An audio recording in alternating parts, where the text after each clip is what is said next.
میں اب تک نہیں سمجھ سکا سکندر کہ وہ بدماش کون ہے اور کیا دشمنی ہے ان کو تیری ذات سے۔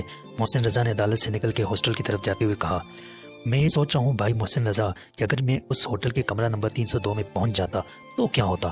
میں نے کہا، کیا اس قتل کے ذمہ دار بھی وہی تھے؟ نہیں، محسن رضا نے کہا، آباد میں اس قتل کی تفصیلات آ چکی ہیں۔ قاتل اسی ہوٹل کا ایک ویٹر تھا جس نے کافی میں خواب آور دوا ملائی تھی۔ مقدار کچھ زیادہ ہو گئی۔ مقتول ایک جوہری تھا جسے ویٹر نے لوٹ لیا تھا۔ مگر مجھے وہاں بھیجنے کا مقصد کیا تھا؟ جھوٹے گواہوں سے قتل کا الزام مجھ پر ثابت کرنا؟ محسن ہنسا، نہیں یار، اب اتنی دھاندلی بھی نہیں ہے۔ میرا خیال ہے وہ دونوں اسی ہوٹل میں مقیم ہیں یا تھے، اور قتل کے بارے میں ان کو ہم سے پہلے اطلاع مل گئی تھی۔ انہوں نے فائدہ اٹھانے کی کوشش کی۔ تو وہاں پہنچ جاتا تو تفتیش وغیرہ کے چکر میں پھنس جاتا اور خاصی دیر کمرے سے باہر رہتا۔ اب لعنت بھیج سب پر۔ آئندہ کی سوچ جو اس حد تک در پہ آزار ہیں، کیا وہ ایک ناکامی پر حوصلہ ہار کے بیٹھ جائیں گے؟ وہ پھر کیا کچھ کریں گے سکندر بخت؟